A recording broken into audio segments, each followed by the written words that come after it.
Breaking news రుతుపవనాల ప్రభావంతో కేరళలో వర్షాలు దంచుకుడుతున్నాయి. ఎడతెరిపి లేకుండా కురుస్తున్న వర్షాలకు జనజీవనం అతలాకుతలంగా మారింది. ప్రకృతి బీభత్సానికి 4 ప్రాణాలు కోల్పోయారు.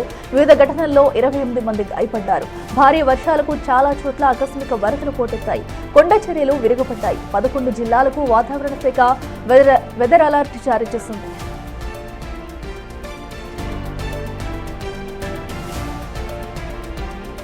కోజికోడ్, కన్నూరు, కాసరగోడు జిల్లాలకు రెడ్ అలర్ట్ జారీ చేసింది. అక్కడ 20 సెంటీమీటర్ల కంటే అధిక వర్షపాతం నమోదవుతుందని అధికారులు వెల్లడించారు.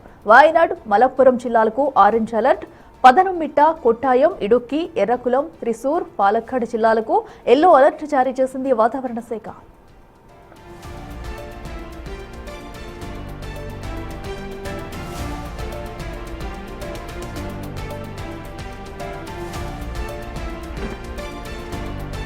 ఇక శుక్రవారం వరకు కేరళ వ్యాప్తంగా విస్తారంగా వర్షాలు కురుస్తాయని అధికారులు అంచనా వేశారు.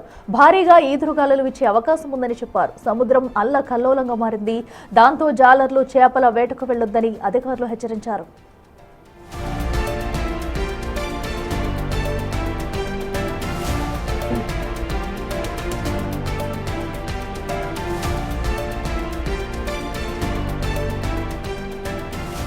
మరోవైపు కోజికోడ్, కన్నూరు, కాసరగోడు జిల్లాలోని పాఠశాలలకు ఇవాళ సెలవు ప్రకటించారు.